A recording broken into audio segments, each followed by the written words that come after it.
জয়গুরু। আজকের আলোচনার বিষয় স্বামী ইষ্টমুখী না হলে কি হতে পারে।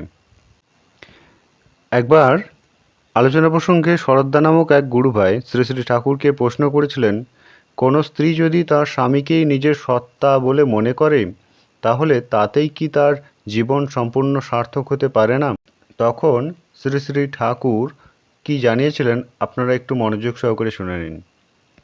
তিনি জানিয়েছিলেন, স্বামীর প্রতি ভক্তি প্রশংসনীয়, তবে স্বামী যদি ইষ্টমুখী না হয় তাহলে উভয়েরই মুশকিল।